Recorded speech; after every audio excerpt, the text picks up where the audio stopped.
Hello, and welcome back to the Modeling Success in Action podcast. I'm your host, Jessica, and today I am joined by the fabulous Jen Retzlaff.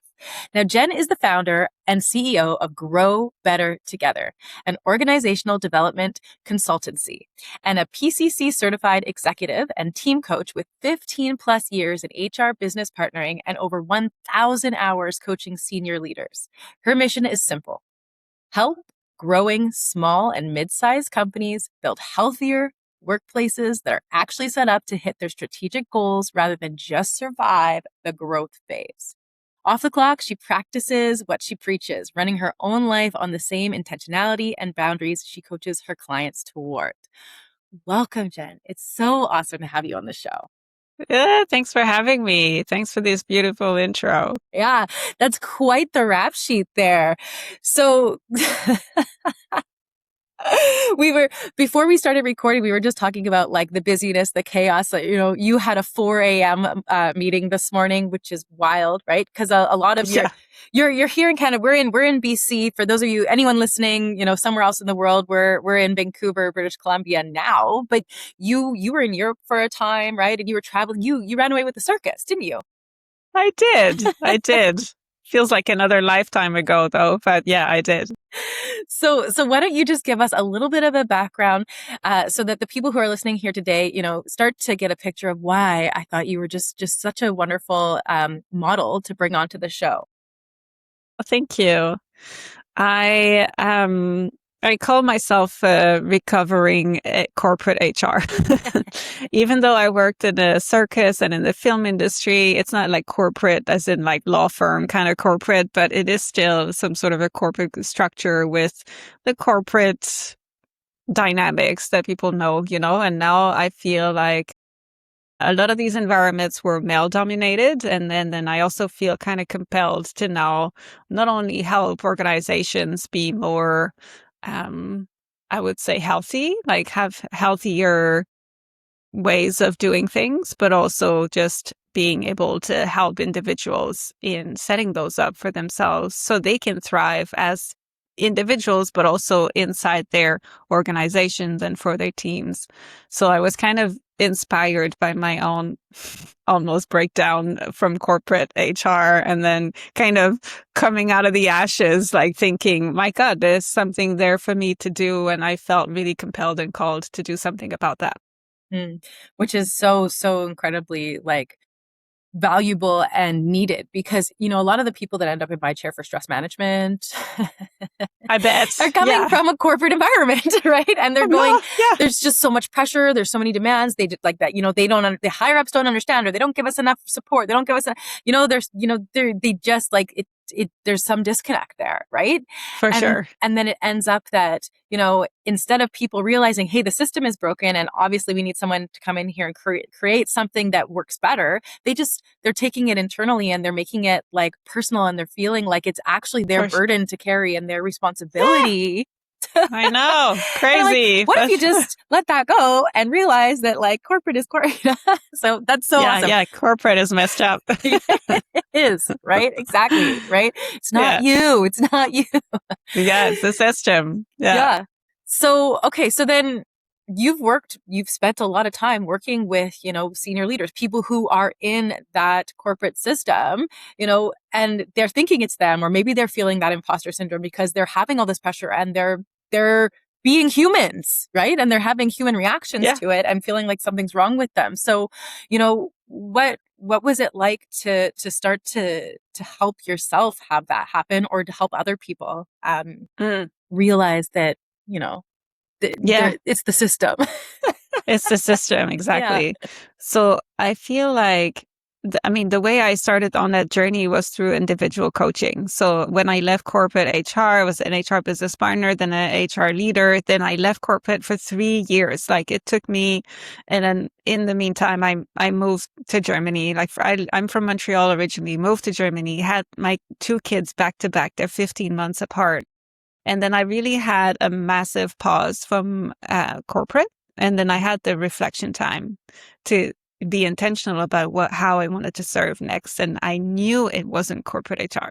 I just knew, but there was something there that I needed to explore. So then I had that time for myself to reflect, which I know most people don't have the luxury to have, right? So that was kind of a luxurious time for myself. But now, as I got certified in coaching, then I started helping individuals, and obviously the people who are seeking coaching, they're probably more in this more self-aware kind of people.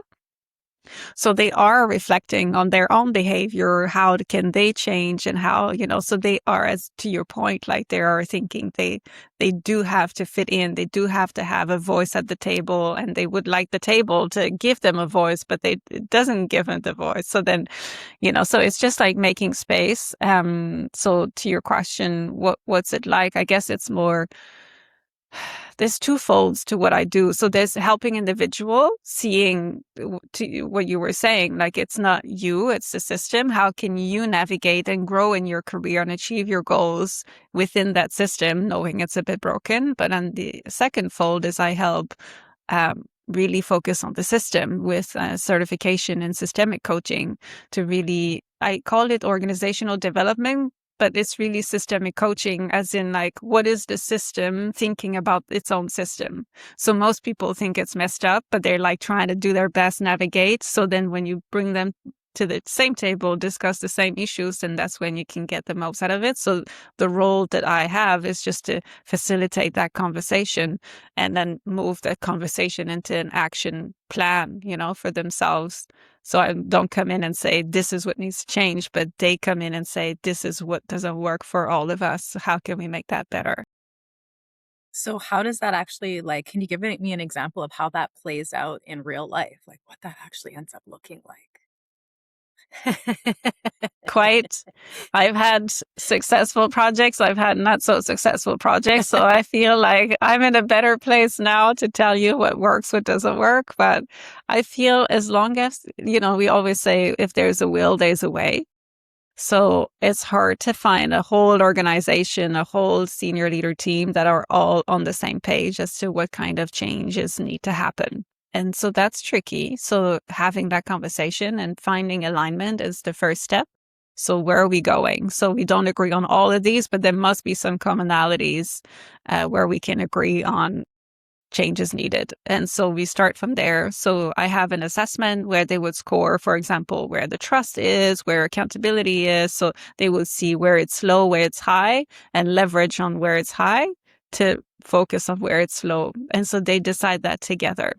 And so that's how it's starting, at least, to have the conversation. And now I realize that now that I had a project that was, like just not as good as I was hoping it would go. So I was reflecting a lot on that. And I think if there's no accountability, if people are like just expecting change to happen, it's not going to happen, right? So everybody knows that, but it's one thing to know it cognitively and to embody that. It's like, oh, I have to be part of that. It's not just showing up to these coaching conversations. It's not going to do it for me, Yeah, you're preaching to the choir, sister. That's how people end up in my chair. You're right. Yeah, it's so true, it. right? Like there is a difference between knowing and doing. Everybody knows, right? Yeah. Like this world today, it's not like it's a lack of information or knowledge or know-how or like Exactly. resources, right? We have, we know, but it's just like the part of us, like intrinsically not wanting to do it, right? There's a subconscious benefit to staying where we are, keeping it the same way or whatever it is, right? So yeah, you gotta want it. You gotta be able to hold yourself accountable for sure. So how do you hold yourself accountable? Walk us through your routine. Like, what does it look like for you to do this? Yeah, so I tend to always go towards like high performance. Like that was always, I don't know, like now I understand my patterns. I know that this is a thing for me. And then high performance when you're like a full-time mom, I want to be a good wife, a good, a good mom, a good, partner to my colleagues, and a good, provider to my clients. It's just like at some point it just explode. And I just realize I have a shorter capacity than I wish I had. So then I have to kind of find systems. And it's funny because it's through the individual coachings that I've done, I always feel like the right client came to me at the right time because they're experiencing what I couldn't put words on how I'm feeling, but they're teaching me so much. And I have had just a luxury of like swimming in that sea of like people wanting to create change, better boundaries, better, accountability systems and all of that to just really stick to a new routine because consistency is really not my strength. I really struggle. Um, so I just have very strict routine. First thing in the morning, I need to meditate, have an intention for my day. I go for, if I don't have time, then now I have a dog. I can walk the dog and then I have a walking meditation. So just to put myself in the right mindset, because once the day starts, it just like hits me like a truck otherwise. So I just have to be consistent with that. And also we were talking about that. I had a really rough morning before coming here. So I know that before hopping on this podcast, I needed a 5-minute grounding practice. And so I really need to stick with that. And when I feel low in energy, then I see what can I move, and I really manage my schedule based on my energy level. And that really does it for me. And also before I go to bed, I always have also a meditation to just wind down the day. And I like to have a gratitude practice then. I just read at some point from Brené Brown, it's like the recipe for happy people is gratitude. So like since then I'm like journaling and I'm like just full on gratitude, and it just brings me so much. So I feel almost addicted to my practice now. So it's not a consistency problem on that end for sure. Right. And gratitude about all of it. Like loving all of the emails in your inbox, right? And being like, oh my God, I'm so grateful that my business is thriving. Yeah. Right? Yeah, exactly. Turning it around. Exactly. Having an attitude of gratitude about all of it. Right. Yeah. And yeah, it's so true, because I love what you're saying, because the system, like you're doing your boots on the ground, right? One company, one structure at a time, you're creating change for the people inside of it, right? But until systematically the whole thing starts to shift, all we have control over is our mood, our energy, Actions. right? Like, so you're going, hey, this is how my day is. I've got kids, I've got calls, in Europe, I've got all this stuff that has to happen. So what do I need to do to make it so that I can handle that, right? So that I have the energy, right? Instead of feeling like fried, because people feel fried at the end of the day and they're confused. And it's like, well, did you drink some water? Like, did you let yourself go to the bathroom? Like, right. Yeah, exactly. Yeah. Did you water the plant? Like, did you take care of yourself? Yeah. Yeah, totally. No, it's so important. And I just like it's one of my accountability partner, actually, she's a wellness coach herself. And she planted that seed once. It's like, it's not really, I don't really talk about time management. I really talk about energy management. And I think I've listened to a few of the episodes here. I think this is kind of a big deal, right? Like how to manage your energy and not really like putting time slots depending on the energy level that you have, what you want to give to that in that particular moment in time. And that's, I feel like that's a lifelong journey, like you can just, it's hard, but if you keep at it, then it just gets easier. Yeah. Right. I have a girlfriend who's, she's developing some really cool networking tech. And so she posts a lot about networking and in business development and that kind of thing. And she had a little post the other day, and it was like, one of the most underrated things is being willing to set your mood aside and follow through with the plan anyway. And I was like, but even better is being willing to choose the mood. Right. And decide how, set yourself up for expect it to feel good, and, charge your battery and then go do the thing. Right. Yeah, exactly. Because it's true. A lot of people go, well, yeah, I'm not feeling it. And they cancel. Vancouver's notorious for being a flaky city, right? Because people will just the day of be like, oh, I'm tired. It's sunny. I don't feel like going. It's just. Yeah. Commitment, right? Yeah. So being willing to follow through. So that said, though, I mean, there's so much to do. There's so many expectations in the corporate world, in just personal life, whether you're an entrepreneur, whether you're just you've just got your own family stuff going on. So how do you, for you, what's the difference between balance and actually having boundaries and actually deciding what's going to happen for you? because Mm, everybody says balance, but I always say there's no such thing. Doesn't exist, right? yeah, Like no, that's it's like really, perfect. Sure. yeah, yeah. Yeah, it's funny you say that. I mean, that's the compliment I get the most is how balanced people are kind of looking up to me for the balance I created in my life, but I'm laughing so hard inside because it's just like the pursuit of a lifetime. Do you know what I mean? But I really try to be intentional, but it's true that compared to my life in corporate to now, like I really built an intentional life, and it's always choosing the intention, like making a choice, and I have a choice every day, and also like, we're women. And so sometimes, it goes ups and downs. And so, that you need to just also go with the flow, like literally with the flow to just really see where do you want to put your energy. But balance itself is something that shifts every day based on, to your point, like based on how you feel in that day. But boundaries, I feel, is something that I overcame. So it's not, as much as balance is a pursuit of a lifetime, I feel like boundaries is something I've worked really hard on. And I can't say it's perfect, but it's probably 90% to where I want it to be. And that was hard work and a lot of practice, but now it feels it's a second nature. So that's what I also realize helping my own clients is like, oh, okay, it's just kind of a one-time thing. It's fine. I can do this, and once you practice, you have small wins, and it's just consistency and perseverance because it's hard and people around you are reacting to your boundaries. So they're It's like, who yeah. are you? Like you used to say yes all the time. Like, what is this? So you need Yeah. to manage that. You need to manage the disappointment that you create, and that, you have a new persona now. You actually not really, you want to move away from your persona and just be yourself and have your own priorities. Right. Being on That's your own tricky. agenda. It's so true, right? Like Mm.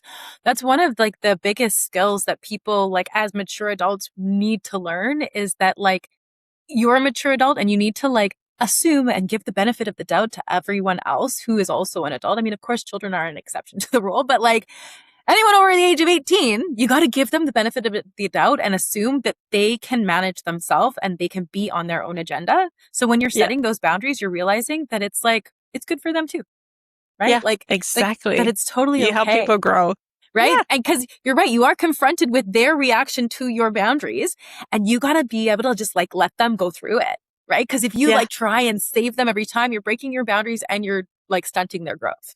Yeah. And then you have to make a choice. Like, what is my priority now? My own well-being Yeah. or not disappointing them? And from a people pleaser, Hmm. recovering people pleaser, it's so hard. Like that part was the hardest.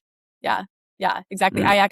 I had a client come in the other day who she had just gotten home from a visit to her in-laws' place, right? And she's a weight loss client and she's doing really well and she knows what she wants to eat and she's doing it when she's at home. But she goes, oh, well, it was really hard this week because, my mother-in-law, like she stocks her house with all this food and it's like it's processed food. And, she was doing all the cooking. And I was just like, I didn't want to be like, hey, I can't eat any of this food and hurt her feelings. So I just ate it.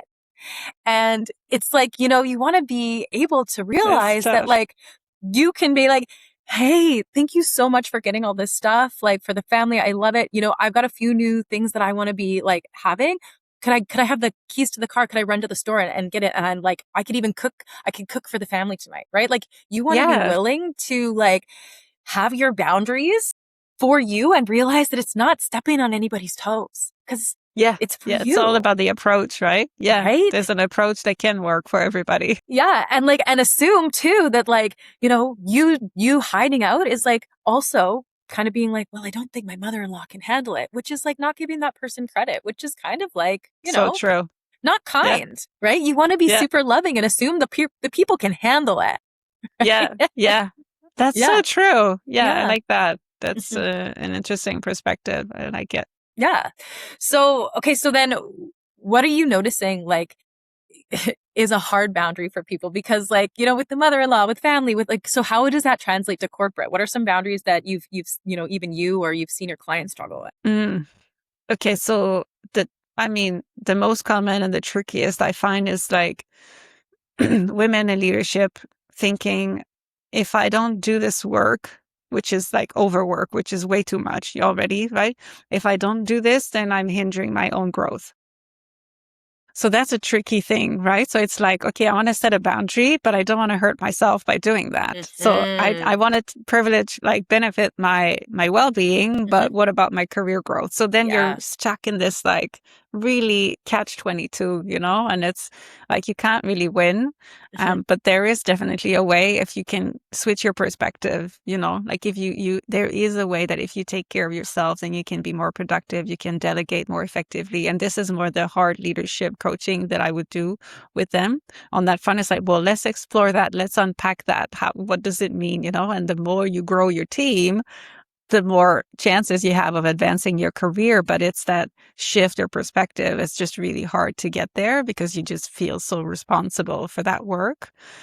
And also there's kind of sometimes a need to feel needed, it's like flattering that so many people need you. So it's just letting go of that also.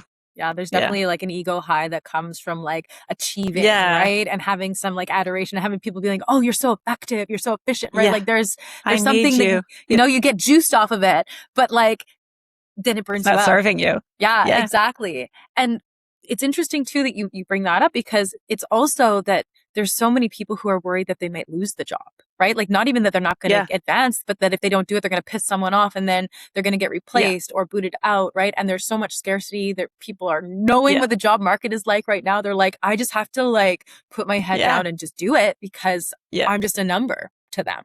Yeah. Right? Yeah.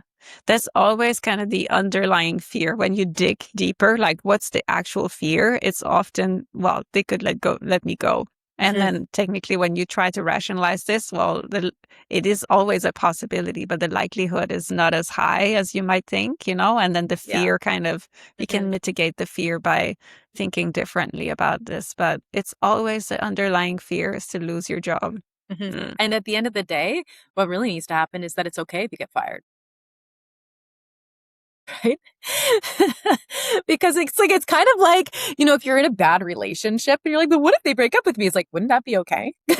Right. You'll be fine. Yeah. I feel like with the job security, though, there's like an added level of fear because your livelihood depends on the job, and so that could be like a little bit more.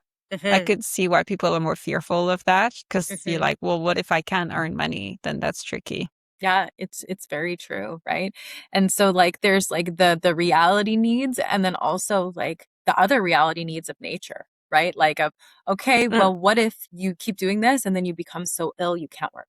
And we in Canada, we have, it's nice. We have like free medical, we have healthcare, we have, paid medical leave and all of that. But like in a lot of the world, like if you can't, like your ability to earn an income is like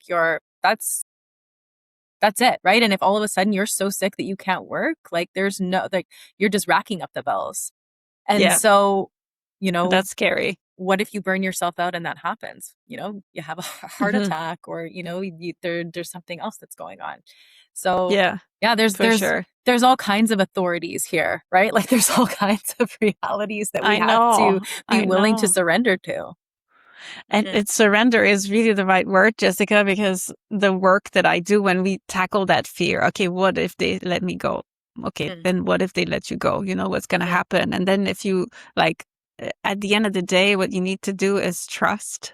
And trusting is so hard because you let go of control. You're like, well, something in the world will work for me, but it's just exactly right. It's not for everyone. It should be, right? And that's like, it comes back to my point of it needs to be okay if you lose your, you have to have trust. Exactly. You got to have faith in order to be able to do anything, right? Like the most successful people in the world.